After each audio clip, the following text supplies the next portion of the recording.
आखाती देशात सुरू असलेल्या युद्धामुळे जे आहे ते छत्रपती संभाजीनगरमध्ये अनेक उद्योग क्षेत्राला फटका बसलाय आणि त्याचं जिवंत उदाहरण आपण पाहतोय। व्यावसायिक गॅस जे आहे ते बंद झाल्यामुळं हे डोसा सेंटर जे आहे ते अक्षरशः चक्क बंद पडले आपण बघतोय। खरं तर या ठिकाणी नेहमी ग्राहक असायचे, सगळे गर्दीनं हा डोसा सेंटर फुललेला आपल्याला पाहायचा मिळायचा। मात्र 2 दिवसापासून जे आहे ते व्यावसायिक गॅस मिळत नसल्यामुळे चक्क जे आहे ते अशा पद्धतीनं या डोसा सेंटरचं शटर डाऊन झाल्याचं चित्र आपल्याला पाहायला मिळतं। गेल्या काही दिवसापासून जे आहे ते अनेक क्षेत्रावर याचे परिणाम जाणवले असताना आता जे ते हॉटेल व्यवसायसुद्धा धोक्यात आला आहे आणि याचप्रमाणे जे ते अनेक हॉटेल बंद असल्याचं चित्र आपल्याला छत्रपती संभाजीनगरमध्ये पाहायला मिळतं। यासोबत आपल्यासोबत काही या ठिकाणचे कारागीर आहेत, त्यांच्यासोबतसुद्धा आपण संवाद साधणार आहोत। काय सांगाल, गॅस संपला 2 दिवसापासून, बंद करावं लागलं आहे? बंद करावं लागलं। गॅस 2 दिवसापासून नाही आहे, आम्हाला 2 दिवसापासून आमचा बिझनेस बंद आहे। तर आम्ही रेडीमेड तो मशीनवर आटा चालतो आहे, आता सध्याला आम्ही तो आटा देतो आहे। इडलीचा आटा बेटर, इडली बेटर विकतो आहे।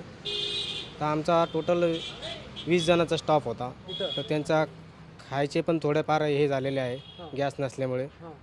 आता त्यांना पण खायच्यासाठी आम्हाला गॅस पाहिजे होता, पण गॅस नाही आहे, पूर्णपणे बंद केलेला आहे 2 दिवसापासून। तर मला सांगायचं, टेबल किती असतात, एका टेबल किती ग्राहक बसतात? आमच्या पूर्ण टेबल आहे 10, त्याच्यात कमीत कमी 30-25 बसतात, 30-35। सकाळी 7 वाजता आम्ही चालू करतो तर रात्री 10 वाजेपर्यंत असतं आमचं। किती गॅस सिलेंडर लागत होतं तुम्हाला? आम्हाला रोज लागत होते 5-6 तरी लागतात रोज? रोज। मोठा होता कारभार? हो, कमर्शियल 5% लागत होता आम्हाला। तर आता 2 दिवस झाले आम्हाला सिलेंडरच भेटत नाही आहे, कमर्शियल पूर्ण बंद आहे म्हणतात, छोटे गॅस चालू आहे। आता या ठिकाणी आपण नाश्त्याची काय काय पद्धत तयार करतो? आता सध्याला तर नाश्ता नाहीच आहे, आपण पहिले डोसा, इडली, वडा, उत्तप्पा, ऑनियन उत्तप्पा, उपमा, उपीट, पोंगल। बरं, आता काही गॅस तर मिळत नाही, दुसरा काय जाडजोड जमत नाही का? म्हणजे चूल पेटवाय काय कराय? चुलीवरती नाही येत ना सर ते, तसे आपण टेस्ट देत होतो, जे गॅसवरची टेस्ट आहे ती चुलीवरती येणार नाही, भट्टी चुलीवरती चालत नाही ती। मग तुमचे जे रोजचे ग्राहक आहेत, रेग्युलरचे येत असतील जात असतील, येत असतील जात असतील, त्यांना आम्ही सांगतो गॅस नाही अवेलेबल। तर अमेरिकेकडून भूकंप झाल्यामुळे गॅस इकडे आपल्याकडे येत नाही आहे।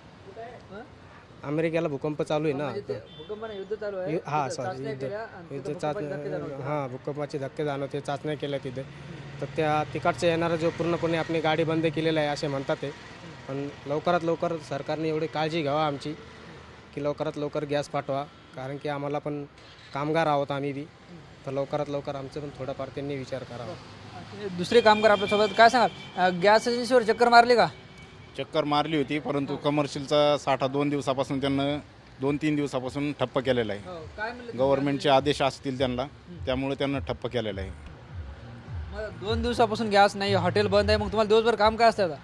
काम काहीच नाही, आम्ही सगळे बसलेलो आहेत, काम काहीच नाही। हां, खाली पिली बसलेले आहेत आता सध्या। आणि आम्हीच नाही, असे भरपूर कस्टमर सकाळपासून येऊन विचारतात चालू आहे का, चालू आहे का, म्हणजे भरपूर कॅज्युअल लोकांची भरपूर याच्यात परेशानी होऊ लागली। आपण बघतो हे छत्रपती संभाजीनगरमधील एक प्रसिद्ध असलेलं डोसा सेंटर होतं, मात्र 2 दिवसापासून जे आहे ते व्यावसायिक गॅस मिळत नाही, त्यामुळे जे आहे ते हे सगळं डोसा सेंटर बंद करावं लागले। 15 ते 20 कामगाराचा प्रश्नसुद्धा ऐरणीवर आला आहे आणि दिवसाकडे जे आहे त्यांना व्यावसायिक 5 गॅस सिलेंडर लागत होते, मात्र हे सगळे व्यावसायिक गॅस सिलेंडर बंद झाल्यामुळं अशा पद्धतीनं या हॉटेलला पूर्णविराम, शटर डाऊन करायची वेळ यांच्यावर आली। Camera person Harshal Nikam sir, Dnyaneshwar Lodhe, TV9 Marathi, Chhatrapati Sambhajinagar.